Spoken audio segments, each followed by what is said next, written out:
안녕하세요. 명랑한 사회 명쌤입니다. 우리 이번 시간에도요. 조금 더 지역 문제와 주민 참여에 대해서 이야기를 나눠보도록 할게요. 자, 이 주민 참여라고 하는 게요. 지역에서 일어나는 다양한 문제를 해결하는 과정에 지역 주민이 중심이 되어 참여하는 모습을 가리켜요. 지역 문제, 그 지역 주민들에게 영향을 미치죠. 따라서 지역 주민들이 그 문제를 해결하는 과정에 열심히 참여해야 됩니다. 조금 더 정확히 주민 참여가 필요한 까닭을 정리해 볼게요. 앞에서 이야기했다시피 지역 문제는 그 지역 주민 모두에게 영향을 미치기 때문에 주차 문제가 발생하면 선생님만 해도요. 제 시간에 약속 장소에 못 가요. 남들을 탓할 게 아니라 지역 문제 해결에 선생님부터 열심히 참여해야지만 선생님도 약속 시간 지켜서 갈 수 있을 거예요. 나에게도 도움이 되는 그런 활동이기 때문에 나 스스로도 참여해야죠. 그리고 지역 문제는 그 지역에 사는 주민들이 가장 잘 알고 있어요.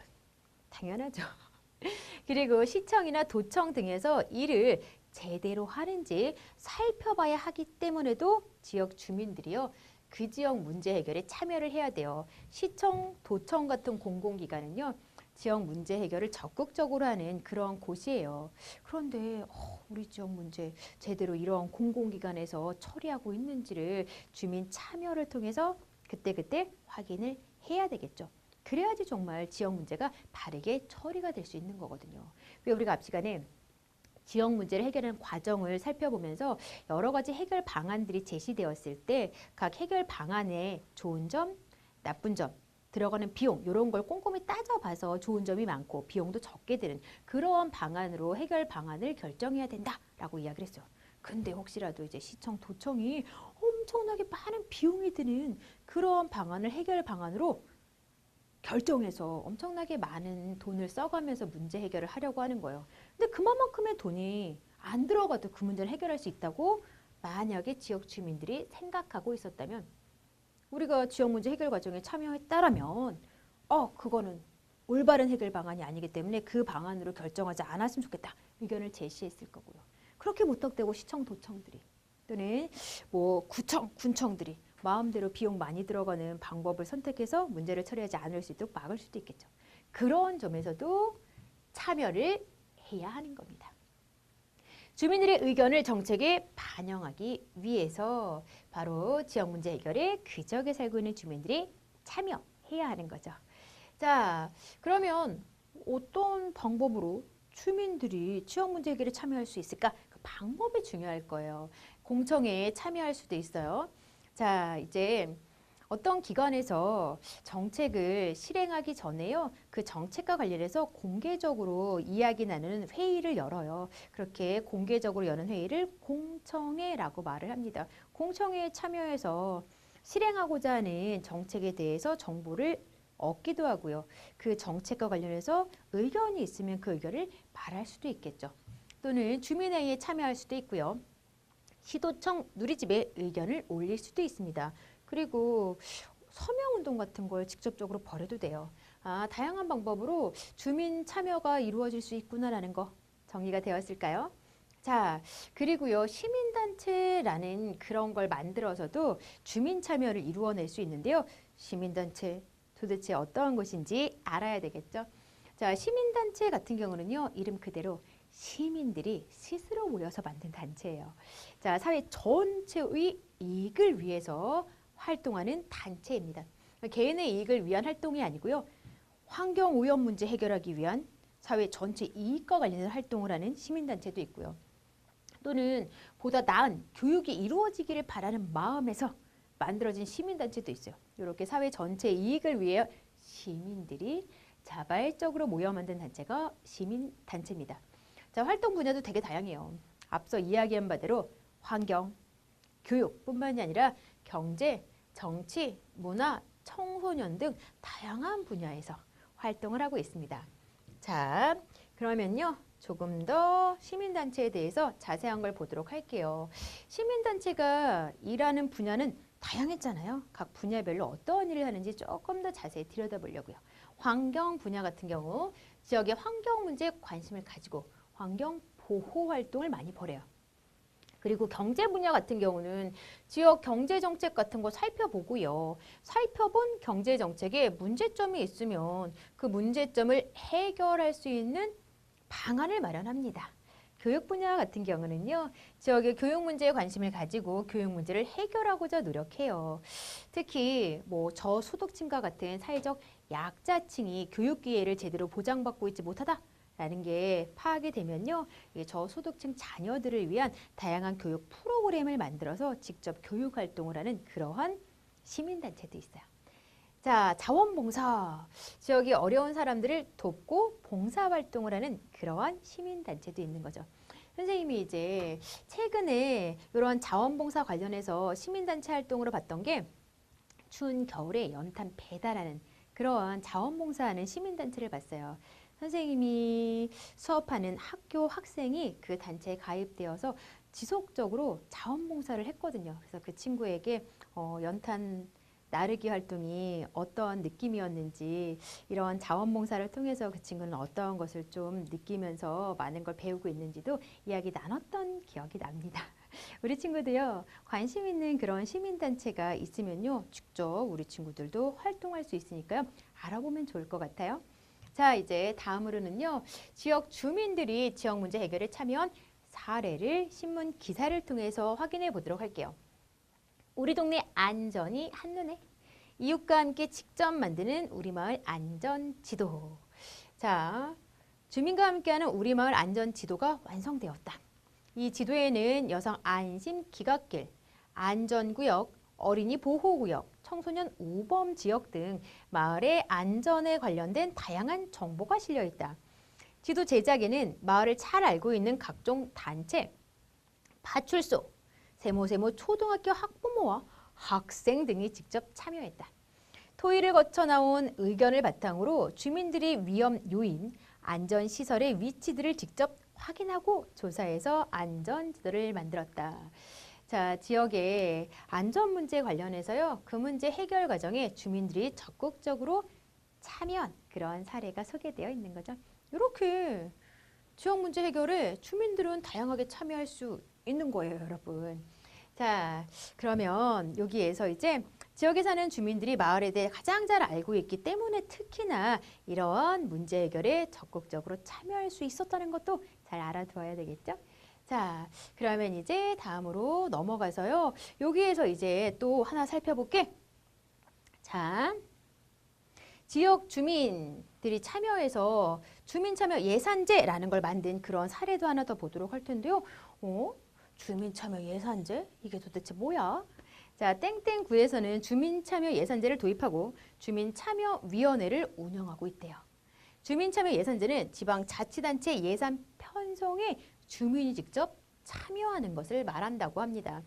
이 지역에서는 주민 참여 예산제를 운영하여 주민들이 구청에 예산을 심의하고 불필요한 예산을 줄여서 6년 동안 약 270억 원을 아꼈다라는 설명이 나와 있어요. 자, 뭐 어떤 지역의 지방자치단체가 해마다 어느 정도의 돈을 어디에 쓸 것인지 계획해 놓는 걸 예산이라고 불러요.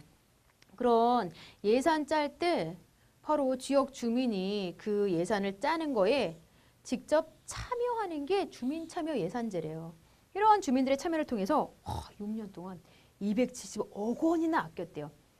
불필요한 곳에 지역의 돈이 쓰여지는 걸 막는 그러한 노력들이 벌어진 거잖아요. 자, 이제 제대로 쓸 곳에 돈을 쓰도록 또 만든 거예요.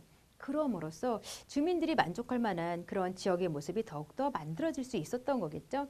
자, 게다가 땡땡구 주민참여 예산제의 가장 큰 특징은 주민들이 직접 의논할 문제를 제시하고 투표로 결정한 의견을 반영한다는 점이다. 투표를 통해서 지역 주민들이 무언가 자신의 의견을 표현할 수 있는 그러한 일들이 벌어지고 있는 건데요. 지역의 일에 적극적으로 참여할 수 있는 제도가 바로 투표예요. 자기의 의사표현을 정확히 할 수 있는 방법이라는 거죠. 그러면서 지역 주민들에게 이 지역이 바로 내가 주인인 그러한 지역이구나라는 주인의식을 가지게 도움을 주기도 하죠. 주민참여 예산제라는 걸 통해서 지역 주민들이 적극적으로 지역 일에 참여하는 투표에 좀 자신의 생각을 표현하기도 했고 이런 걸 통해서 이 지역에 내가 주인이구나 라는 주민의식을 갖기도 했구나라는 게 확인이 됩니다. 자, 그러면요. 우리 지역 문제 해결에 직접 참여할 수 있는 방법들 다시금 좀 확인을 해보도록 할게요. 자, 불법 주차 문제를 예로 해서 확인해 보도록 합시다. 시민단체와 함께 문제 해결할 수도 있어요. 교통 분야에서 활동하는 시민단체에 우리 지역의 불법 주차 문제 알리고 도움을 구하면서 함께 활동할 수도 있고요. 인터넷을 이용해서 의견을 모을 수도 있죠. 워낙에 이제 인터넷이 쉽게 이용되는 그러한 사회이기 때문에 구청과 주민센터의 누리집에 글을 올리고요. 여러 사람의 의견을 모아 주민들이 원하는 게 무엇인지 민원을 제기할 수도 있어요. 캠페인과 서명운동을 벌일 수도 있죠. 주말마다 사람들이 많이 모이는 장소에 교통질서 지키기 캠페인 서명운동을 할 수도 있습니다. 자, 그러면요 이제 주민참여의 바람직한 태도에 대해서도 알아볼게요. 학교 앞 통학로 문제를 예로 해서 한번 살펴보도록 할게요. 어떤 문제점이 이 지역에 발생하고 있냐면요. 학교 앞 사거리에서 규정 속도를 지키지 않고 빠르게 달리는 차들이 있어요. 그래서 위험해요. 학교 앞이기 때문에 학생들이 학교를 오가는 통학로에 해당하는데 위험해요. 그래서 학교 앞 통학로 문제가 발생한다라고 말하는 겁니다. 차도와 인도를 구분하는 울타리가 없어서 더 위험하고요.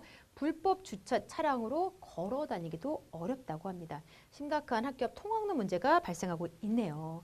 자, 문제 해결에 참여하는 태도. 자, 이제 학생들은 학교 앞에 차가 많아서 불편한 점을 도청 누리집에 올리면 어떨까요? 그럼 학부모가 모여서 학교 앞에 불법 주차를 하지 말자는 캠페인을 하면 어떨까요? 시민단체 대표는 서명운동으로 사람들이 불법 주차 문제에 관심을 많이 갖게 하는 방법도 있습니다. 시청 공무원은 불법 주차 차량을 단속하고 주차 방지 울타리를 설치하는 것이 좋겠습니다. 자, 여기에 지금 문제 해결에 참여하는 바람직한 태도의 예로 학생, 학부모, 시민단체 대표, 시청 공무원의 모습들이 나와 있는 거예요. 하나같이 적극적으로 학교 앞 통학로 문제에 대해서 해결 방안에 대해서 고민하고 그 고민한 결과를 방안으로 제시하는 그런 모습을 보이고 있죠. 바로 이게 바람직한 태도라는 거예요. 지역 문제에 관심을 갖고 그 문제를 해결할 수 있는 여러 가지 방안을 모색하고 결정된 방안이 있을 때에는 적극적으로 실천하는 그런 게 바람직한 태도라고 말할 수 있겠죠. 자, 그런데 바람직하지 않은 태도도 있어요. 우리가 그 문제 어떻게 해결할 수 있겠어요? 어차피 해결 안 돼요. 그러니까 우리는 아무것도 하지 맙시다. 이렇게 지레 문제가 해결되지 않을 거야 라는 예상을 바탕으로 아무 노력도 하지 않으려고 하는 태도 바람직하지 않습니다. 그리고 우리 지역 주민 중 일부만을 위해 이렇게 회의를 해야 되는 것인지 잘 모르겠어요. 지역 문제는요. 그냥 단순하게 보면 몇 사람에게만 영향을 미치는 것 같지만 계속해서 지역 주민 전체에게까지 영향이 번지기 때문에 지역 주민 전체가 함께 고민하고요. 해결의 노력을 기울여야 합니다. 함께 사는 내 이웃이 편리해질 때 그 사람들의 이웃인 나 또한 편리한 삶을 살 수 있는 거거든요. 그래서 지역 주민 이와 같은 태도도 바람직하지 않다라고 말할 수 있는 거죠. 자, 그러면 우리 마무리 퀴즈도 풀어보도록 합시다.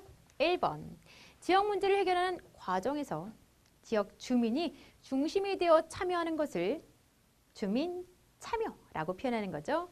다음이요. 이것은 정책을 결정하기 전에 다양한 의견을 듣는 공개 회의래요. 이제 정책을 결정하기 전에 공개적으로 여는 회의를 공청회라고 하죠. 이런 공청회에 참여하는 방법도요. 지역 주민이 지역 문제 해결에 참여하는 모습입니다. 다음이요. 이것은 시민들이 스스로 모여 사회 전체의 이익을 위해 활동하는 단체입니다.